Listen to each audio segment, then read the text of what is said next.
Part 10 अंग्रेज भारत छोड़ने को विवश में सेकंड भाग में हम लोग पढ़ेंगे आज।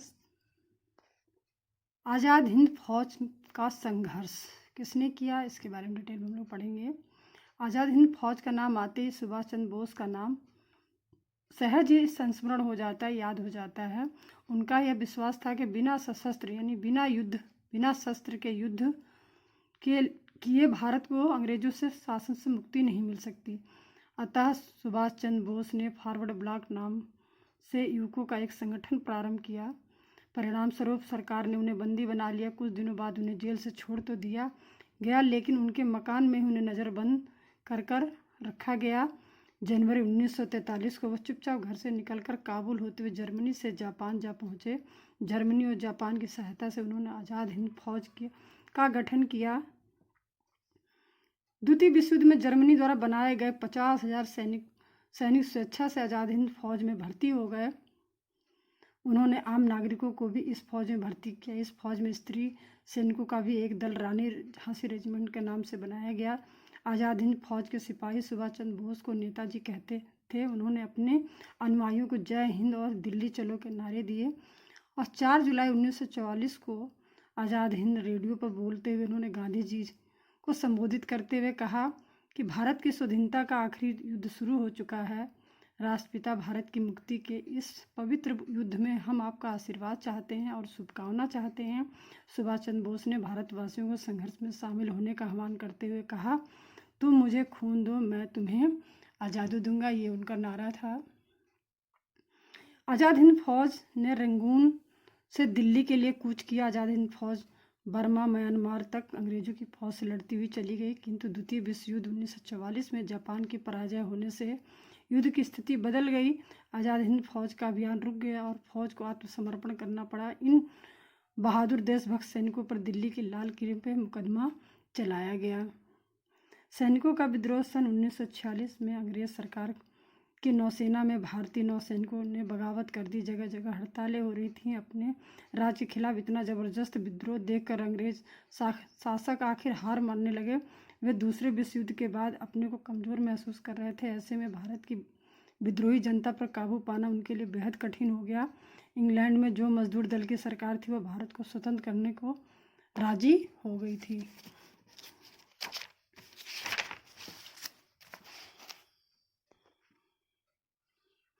जब सन 1945 ईस्वी में विश्व युद्ध समाप्त हो गया तो युद्ध के दौरान बड़े बड़े देशों द्वारा दिए गए आश्वासनों की पूर्ति करने की मांग को जोर पकड़ने लगी। अमेरिका और रूस अनेक बार यह संकल्प प्रॉमिस दोहराते रहे कि यह युद्ध स्वतंत्रता और लोकतंत्र की रक्षा के लिए लड़ा जा रहा है। अब वे नैतिक रूप से भारत की स्वतंत्रता का समर्थन करने के लिए बाध्य थे। कैबिनेट मिशन और अंतरिम सरकार। जुलाई 1945 में ब्रिटेन में संसद के चुनाव में सरकार बदल गई। वहाँ मजदूर दल के नेता एटली ब्रिटेन के प्रधानमंत्री बने। मजदूर दल के नेता भारत की स्वतंत्रता के पक्षधर थे। इस परिस्थितियों में इंग्लैंड के प्रधानमंत्री क्लीमेंट एटली ने भारतीय नेताओं से विचार विमर्श करने के लिए अपने मंत्रिमंडल की ओर से कुछ सदस्यों की एक समिति 1946 में भारत में भेजी। इस समिति को कैबिनेट मिशन कहते हैं। भारतीय नेताओं से विचार विमर्श के बाद 2 मुख्य निर्णय लिए गए। पहला था भारत में एक अंतरिम सरकार गठित की जाएगी जिससे महत्वपूर्ण राजनीतिक दलों का समर्थन प्राप्त हो। दूसरा था भारत का नया संविधान बनाने के लिए एक संविधान सभा गठित की जाएगी। इस प्रस्तावों के अनुसार जवाहरलाल नेहरू के नेतृत्व में एक अंतरिम सरकार बनाई गई और संविधान सभा का गठन करने की तैयारी भी शुरू हो गई। भारतीय स्वाधीनता अधिनियम 1947 ईस्वी में लॉर्ड माउंटबेटन को भारत का नया गवर्नर जनरल बनाकर भेजा गया। चूँकि मुस्लिम लीग पाकिस्तान की मांग पर अड़ी रही और भारत में बड़े पैमाने पर सांप्रदायिक दंगे होते रहे, अतः भारत को विभाजित करके भारत और पाकिस्तान 2 अलग अलग राज्य बनाने का अंतिम रूप से निर्णय लिया गया। इंग्लैंड की पार्लियामेंट ने एक कानून पारित किया जिसे 1947 का भारतीय स्वाधीनता अधिनियम कहते हैं।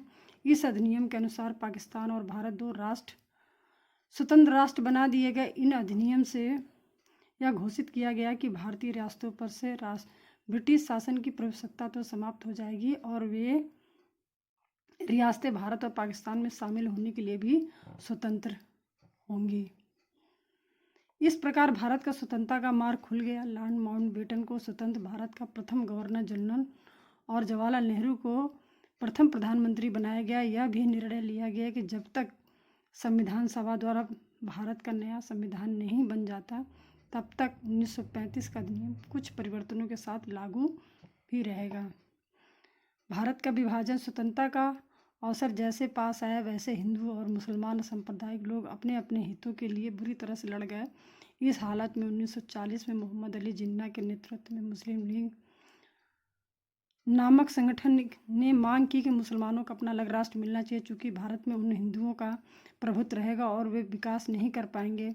अतः अलग राष्ट्र पाकिस्तान की मांग को लेकर मुस्लिम लीग ने लोगों के बीच आंदोलन छेड़ा। जगह जगह हिंदू और मुसलमानों के बीच भयंकर दंगे होने लगे। अंग्रेज़ों ने भारत का विभाजन करके पाकिस्तान नाम से अलग राष्ट्र बनाया। पाकिस्तान में रहने वाले कई हिंदू भारत आने लगे और भारत में रहने वाले कई मुसलमान पाकिस्तान जाने लगे, पर अनेक हिंदू मुसलमान अपनी अपनी पुरानी जगहों पर ही रहना चाहते थे। उन दिनों हिंदू और मुसलमान के बीच भीषण दंगे भड़क उठे व एक दूसरे के प्रति नफरत घृणा की बातें भी फैलाई गई। गांधी जी यह सब स्वीकार करने को तैयार नहीं थे। 77 वर्ष की उम्र में वे भयानक दंगों के बीच लोगों को समझाने बुझाने चल दिए। उन्होंने कहा, मैं अपनी जान की बाजी लगा दूंगा, पर यह नहीं होने दूंगा कि भारत में मुसलमान लोग रेंग कर जिए। उन्हें आत्मसम्मान के साथ चलना है। वे इस सिद्धांत पर अडिग थे कि भारत में हिंदू और मुसलमान के लिए बराबर जगह है। यह बात हिंदू संप्रदायवादी नहीं मानते थे। वे चाहते थे कि भारत में हिंदू लोगों को प्रमुख स्थान मिले। इनमें से एक नाथूराम गोडसे ने 30 जनवरी 1948 को गांधी जी को गोली मारकर हत्या कर दी। ये 7 जून 1947 भारत पाक विभाजन स्वीकार करते हुए जवाहरलाल नेहरू।